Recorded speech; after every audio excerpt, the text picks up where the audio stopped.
गायत्री मंत्र के रहस्यमय, आध्यात्मिक, गहरे अर्थ को समझने के लिए पहले हमें एक सरल सी बात को समझना होगा। यदि कोई वस्तु है, मान लीजिए कोई टेबल है, कोई पंखा है, कोई व्यक्ति है, तो उसके होने के लिए, उसके है के लिए, यानी इंग्लिश में उसके बीइंग के लिए उसको होते रहने की आवश्यकता है। यदि कोई टेबल है, आपको दिख रही है, तो आपको यदि उसे कल भी देखना है तो उस टेबल को होते रहना होगा, उस बीइंग को बिकमिंग की अवस्था में रहना होगा, पहुंचना होगा। मैं फिर से बोलता हूं, यदि कोई एक वस्तु है तो उसके होने के लिए उसे होते रहना होगा, कंटिन्यूटी में रहना होगा, तभी तो वो है की स्थिति में होगा। अब इस संसार में जितनी भी वस्तुएं हैं, वो व्यक्ति ही क्यों ना हो, उन सभी का जो पर्पस है वो क्या है, उन सभी का जो उद्देश्य है वो क्या है? सुख, आनंद, जिसे इंग्लिश में हम कहते हैं ब्लिस। जितने भी व्यक्ति हैं, जितने भी वस्तुएं हैं, जितने भी जीव हैं, यदि वो हैं तो उन्हें होते रहना होगा, और इस होते रहने का जो उद्देश्य है वो अंततः सुख ही है, आनंद ही है, ब्लिस ही है। इसीलिए बीइंग से बिकमिंग होगा और बिकमिंग से ही ब्लिस आएगा। ये एक सरल सी बात है जो हमें आगे चल करके गायत्री के गहरे अर्थ को समझने में सहायक होगी, सहायता देगी। जब मैंने छांदोग्य उपनिषद, मांडुक्य उपनिषद, मुंडकोपनिषद, तैत्तिरीय उपनिषद, प्रश्नोपनिषद, इन विभिन्न उपनिषदों का अध्ययन आरंभ किया तो पाया कि ये सभी मूल रूप से ओमकार की ही व्याख्या कर रहे हैं। विभिन्न प्रश्नों से, विभिन्न उत्तरों से इसे समझने का, समझाने का प्रयास कर रहे हैं। तो आइए हम भी संपूर्ण गायत्री मंत्र को, इसके जो तीनों भाग हैं, ओम, भूर्भुवः स्वः और तत्सवितुर्वरेण्यम भर्गो देवस्य धीमहि धियो यो नः प्रचोदयात्, इन तीनों भागों को एक साथ गहराई में समझते हैं, जिस प्रकार मांडुक्य उपनिषद में इसका विस्तार, इसका वर्णन, इसको ऋषि ने देखा है। जीव की 3 अवस्थाएं होती हैं और जीवात्मा की 3 स्थितियां। पहली स्थिति जीवात्मा की और पहली अवस्था जीव की होती है जागृत, जब वो इस दृश्य जगत को देख सकता है, इसमें जो कुछ है उसे प्राप्त कर सकता है। इसी को ओमकार में जो अ, उ, म आते हैं उसमें अकार कहा गया है, जो आता है आपनोति से प्राप्त कर सकते हैं। यही भू का भी वर्णन है, जागृत अवस्था। इस ही को विराट कहा गया है, विश्व रूप कहा गया है। फिर आता है उ, यानी जीव की द्वितीय अवस्था, स्वप्न की, जब वो सो रहा होता है। उस समय उपनिषदों में ऐसा कहा गया है कि जो जीवात्मा होती है वो कंठ में होती है, और जो जागृत अवस्था में जब जीव होता है तो जीवात्मा मुख में होती है। ऐसा मांडुक्य उपनिषद में कहा गया है। यहां पर बहुत ही इंटरेस्टिंग सी बात है, जब आप जाग रहे होते हैं तब आप जो कुछ भी देख सकते हैं वो सूर्य के प्रकाश से देख सकते हैं, जिसी को तीसरे भाग में गायत्री मंत्र के तत्सवितुर्वरेण्यम कहा गया है। वो जो सूर्य है उसे मैं प्रणाम करता हूं। यहां पर सूर्य और आप अलग अलग हैं। जब आप किंतु स्वप्न की अवस्था में पहुंच जाते हैं, तब आप स्वप्न किस प्रकार देख सकते हैं? कोई प्रकाश नहीं होता, अंधकार होता है, तो फिर स्वप्न आप कैसे देख सकते हैं? इस ही को जो समझा गया है, इसका जो निष्कर्ष निकाला गया है उपनिषद में, वो ये कि आपके अंदर, स्वयं के अंदर भी एक तेज है। यत पिंडे तत् ब्रह्मांडे, जो बाहर है वही अंदर है। तो जब आप आंखें बंद करते हैं, जब आप स्वप्न की स्थिति में होते हैं, जब आप स्वप्न देख रहे होते हैं, तब भी आपके अंदर एक तेज होता है जो कि सूर्य के समान तेजोमय होता है। उसका अपना एक ओज होता है। उसी के कारण आप स्वप्न देख सकते हैं। इसी को ओमकार का उ यानी कि उत्कर्ष कहा है। उत्कर्ष क्यों कहा गया है? उन्नति, ऊपर उठना, ऐसा क्यों कहा गया है? क्योंकि जब आप सोते हैं तभी आपकी उन्नति होती है, आपकी ग्रोथ होती है। रात्रि सूक्त जो है उसके अंदर इस बात को बहुत ही विस्तार के साथ में सुंदर रूप से बताया गया है। संपूर्ण सृष्टि के अंदर जितनी भी ग्रोथ होती है वो सभी रात्रि को होती है। तो जब आप स्वप्न की स्थिति में होते हैं तो आपके अंदर का जो तेज होता है वही स्वप्न को आपको देख सकने में मदद करता है, आपका सहायक होता है। इसी को तेजस कहा गया है। यही मांडुक्य उपनिषद में हिरण्यगर्भ है। पहला जागृत स्थिति, जागृत अवस्था, विराट, विश्वरूप। दूसरी तेजस, हिरण्यगर्भ। अकार, आपनोति। उकार, उत्कर्ष। और फिर जो गायत्री मंत्र का जो दूसरा भाग है, जो दूसरा पाद है, भर्गो देवस्य धीमहि, अर्थात यहां पर आप उस प्रकाश को ध्यान कर रहे हैं, उसका ध्यान कर रहे हैं स्वयं के अंदर। ध्यान बाहर तो नहीं होता, स्वयं के अंदर होता है।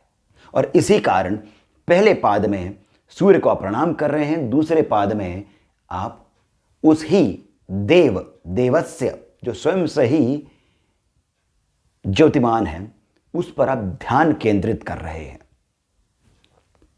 अब आते हैं तीसरी अवस्था, जीव की अवस्था, जीवात्मा की स्थिति। वो होती है सुषुप्ति की। आपको मैंने बताया था बीइंग, बिकमिंग, ब्लेस।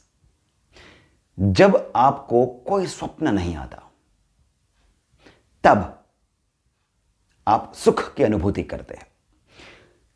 ये आपको कब मालूम चलता है?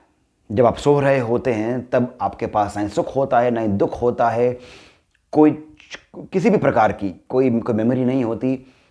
आप स्वयं को भी महसूस नहीं करते, नहीं पता होता कि आप भी हैं। परंतु जब आप जाग जाते हैं तो कैसे पता कि आप उस स्थिति में थे? कैसे पता आपको? तब तो आपने कुछ भी फील नहीं किया था। ये जो स्थिति होती है, ये जो ब्लिस की स्थिति होती है, आनंद की स्थिति होती है, इसी को सुषुप्ति कहा गया है। और ये देख पाना कि आप उस स्थिति में थे, इसी के बारे में म जो मकार है, मापनोति, समझ लेना सब कुछ, इसके बारे में बताया गया है। स्वह, यही स्वर्ग है, यही ब्लिस है। और जो तीसरा पाद है धियो यो नः प्रचोदयात्। वही जो आपके अंदर है, वही प्रकाश जिस पर आप ध्यान लगा रहे थे, जिसे आप सूर्य में देख रहे थे, अब वही प्रकाश आपके अंदर भी उदीयमान हो। यही गायत्री मंत्र है। बीइंग, बिकमिंग, ब्लिस, सच्चित आनंद।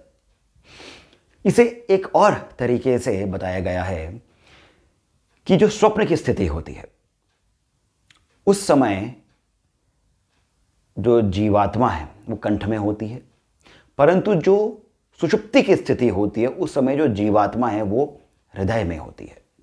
और तब वो सभी इंद्रियों को अपने ही अंदर समाहित कर लेती है, सभी इंद्रियों को। यानी वो पुनः वहीं पर ले जाती है सभी इंद्रियों को जहां से वो आई होती है। ये उसी प्रकार है जिस प्रकार आप पानी में अपना प्रतिबिंब देखते हैं। तो पानी में जब तक पानी है तभी तक आपको अपना प्रतिबिंब दिखेगा। यह है स्वप्न की स्थिति। उपनिषदों में ऐसा कहा है कि वो जो देव है जो आपके अंदर है, वो स्वप्न की स्थिति में स्वयं का प्रतिबिंब देख रहा होता है, जो उसने विराट रूप में आपको दिखाया होता है।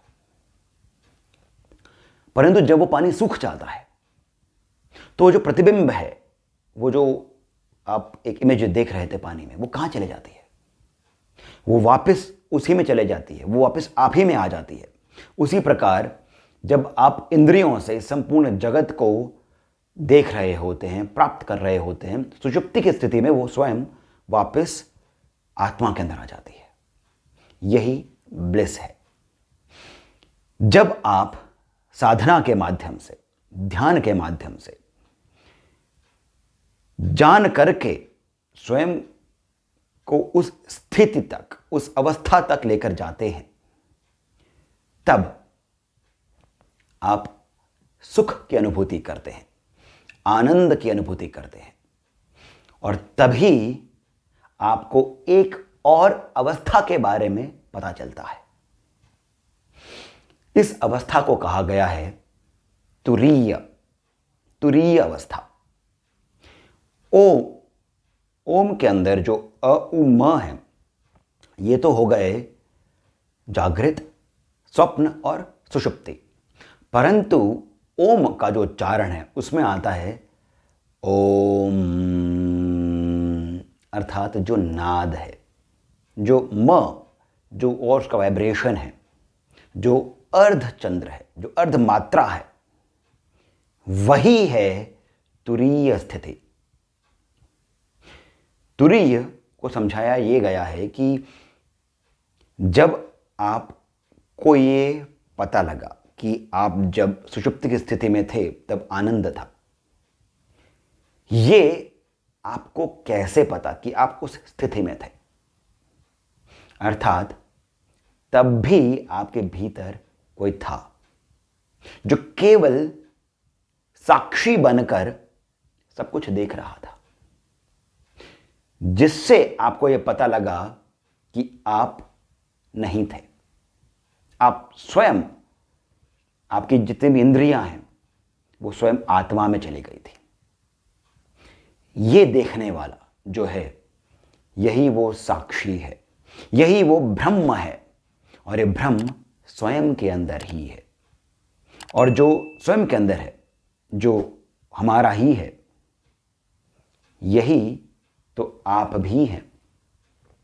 और जब आप इन तीनों अवस्थाओं को पार कर लेते हैं, जब आप सुषुप्ति की स्थिति तक पहुंच जाते हैं, जब आप साधना के माध्यम से जान करके उस स्थिति तक पहुंच जाते हैं, उस अवस्था तक पहुंच जाते हैं, तभी आपको यह पता लगता है कि आपके अंदर एक साक्षी भाव है।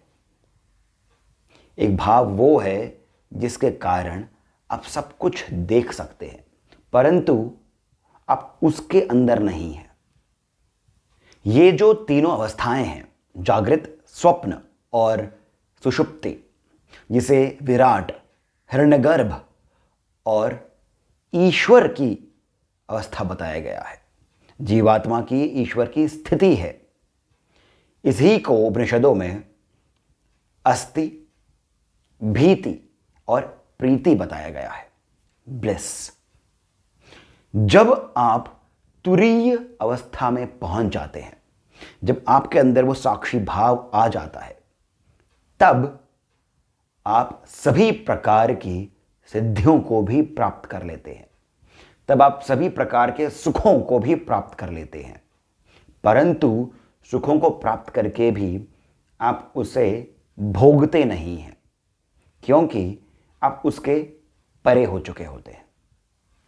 यही गायत्री मंत्र आपको प्रदान करता है, यही अवस्था, आपकी जीवात्मा की यही स्थिति तक आपको लेकर पहुंचता है गायत्री मंत्र। यही इसका गहरा स्पिरिचुअल और मिस्टिकल अर्थ भी है। गायत्री मंत्र केवल भौतिक विषयों, भौतिक वस्तुओं की प्राप्ति के लिए ही नहीं है, और यदि वो भी आपको प्राप्त कर रहे हैं तो आपके स्पिरिचुअल ग्रोथ के साथ साथ भी आप उन सभी चीज़ों को प्राप्त कर सकते हैं। यही गायत्री मंत्र की एक अद्भुत बात है। अंत में मैं यही कहूँगा कि जो दुस्साहस मैंने किया है, अपनी बुद्धि के अनुसार, जितनी मेरे पास समझ है उसके अनुसार, आचार्यों की जितनी बातें हैं, जितने महापुरुषों के जो प्रवचन हैं, उनको सुन करके, विभिन्न उपनिषदों का अपने अनुसार अध्ययन करके जो कुछ भी मैं समझ सका था वो मैंने आपके सामने प्रस्तुत किया है। आशा करता हूं कि ये आपको एक दिशा की ओर लेकर के जाएगा, आपको प्रेरित करेगा कि आप गायत्री के बारे में और स्वयं से अध्ययन करें। मेरी भी एक कोशिश यही रहेगी कि गायत्री के बारे में और अधिक विस्तार से मैं जितना समझ सकूं उसे लेकर के मैं पुनः आपके सामने उपस्थित हूं, क्योंकि गायत्री के बारे में तो उपनिषद पे उपनिषद लिखे गए हैं, जितना बताया जाए उतना ही कम है। इसी कारण पुनः आपके सामने मैं उपस्थित हो सकूं, ऐसी मैं आशा करता हूं। आप सभी से मेरा अनुरोध है कि अपना श्री सहयोग प्रदान करें जितना आपसे हो सके, क्योंकि आपका श्री सहयोग ही हमारे लिए प्रेरणा का स्रोत है। अब मुझे यानी सिद्धार्थ को अब जाने की अनुमति दीजिए। धन्यवाद।